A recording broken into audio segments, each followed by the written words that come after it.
Hi guys, welcome to our YouTube channel learn to be smart. तो last video में हमने discuss किया था क्लासिफिकेशन ऑफ एसेट्स के बारे में। तो इस वीडियो में हम डिस्कस करने वाले हैं क्लासिफिकेशन ऑफ लाइबिलिटीज़ के बारे में।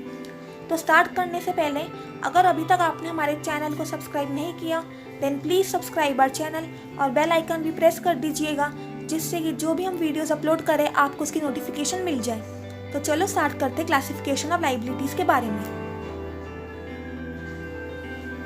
So liabilities can be classified into two categories, internal liabilities and external liabilities. Liabilities को हम दो पार्ट्स में क्लासिफाई कर देंगे. One is internal liabilities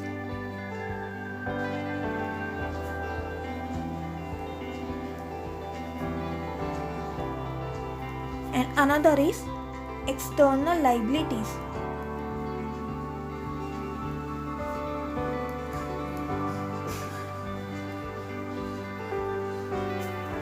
तो ये इंटरनल लाइबिलिटीज़ और एक्सटर्नल लाइबिलिटीज़ होते क्या हैं। अब इनको एक्सप्लेन करने से पहले मैं एक लाइन बोलूँगी, आप उस लाइन को अच्छे से समझना।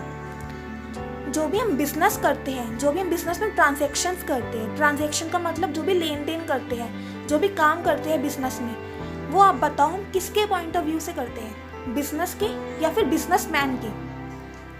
हम हमेशा बिजनेस के पॉइंट ऑफ व्यू से ट्रांजैक्शंस करते हैं, कभी भी बिजनेसमैन के पॉइंट ऑफ व्यू से ट्रांजैक्शन नहीं करते। बिजनेस और बिजनेसमैन दोनों अलग अलग होते हैं, ये बात आपको समझनी होगी। Business and businessman are different, ठीक है। तो इसी से हम आगे बात करेंगे कि इंटरनल लाइबिलिटीज़ क्या होती है, एक्सटर्नल लाइबिलिटीज़ क्या होती है। ये बात आपको अच्छे से समझनी होगी कि बिजनेस और बिजनेसमैन अलग अलग होते हैं, तभी आप आगे अकाउंट्स में समझ पाओगे कि क्या चीज़ें होती हैं।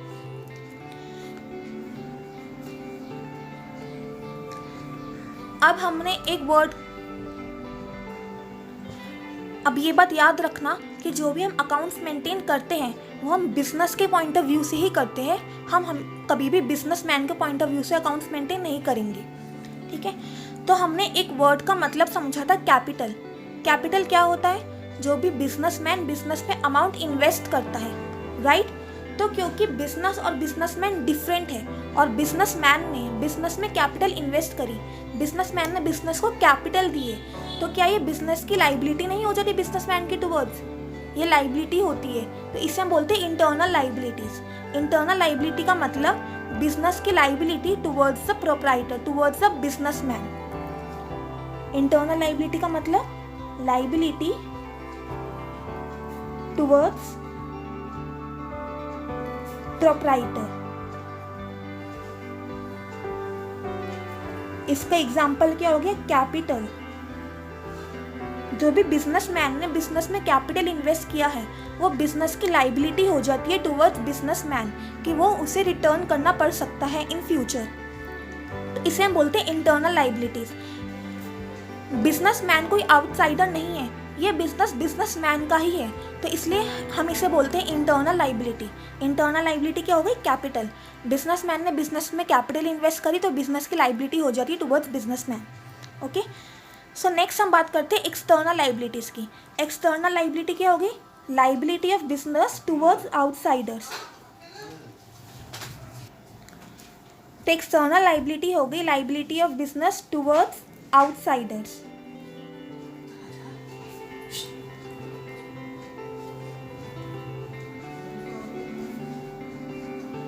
ठीक है, तो इसको हम बोलते हैं external liability, liability of business towards outsiders. Internal liability क्या होगी? Liability of business towards the proprietor, और एक्सटर्नल लाइबिलिटी हो गई liability of business towards outsiders. इसके एग्जाम्पल हो जाते हैं क्रेडिटर्स।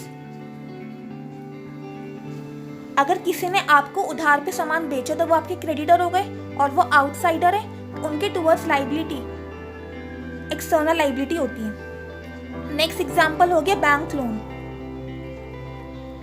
बैंक भी तो बिजनेस के लिए आउटसाइडर है ना, तो उसने भी जो लोन दिया बिजनेस को, तो बिजनेस के लिए वो लाइबिलिटी हो गई और वो एक्सटर्नल लाइबिलिटी हो जाती है। नाउ एक्सटर्नल लाइबिलिटीज को भी हम फर्दर क्लासिफाई कर सकते हैं टू कैटेगरीज में। One is non current liabilities,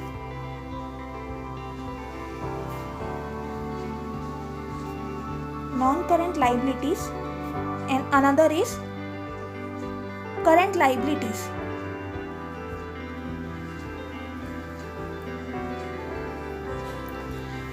इसको हम एक होते नॉन करेंट लाइबिलिटीज़ और एक होते current liabilities. Non current liabilities को हम लॉन्ग टर्म लाइबिलिटीज़ भी बोलते हैं। क्या बोलते हैं? Long term liabilities. और करेंट लाइबिलिटीज़ को हम बोलते हैं शॉर्ट टर्म लाइबिलिटीज़।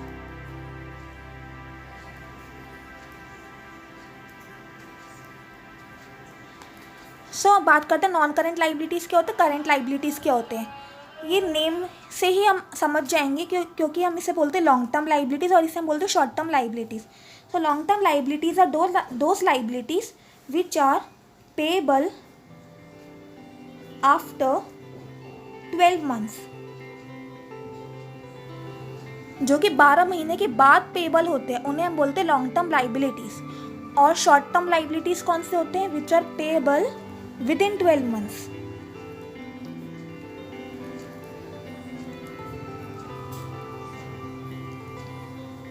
समझ आया?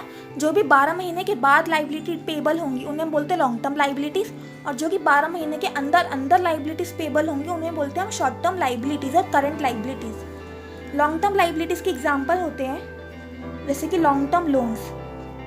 अगर बिजनेस ने कोई लॉन्ग टर्म लोन लिया है जो कि 12 महीने के बाद पेएबल होंगे तो वो लॉन्ग टर्म लाइबिलिटीज़ हो गई। देन डिबेंचर्स, डिबेंचर्स भी लॉन्ग टर्म ही होते हैं, तो ये भी लॉन्ग टर्म लाइबिलिटी।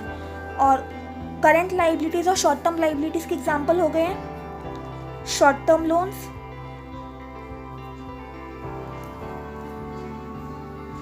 और क्रेडिटर्स।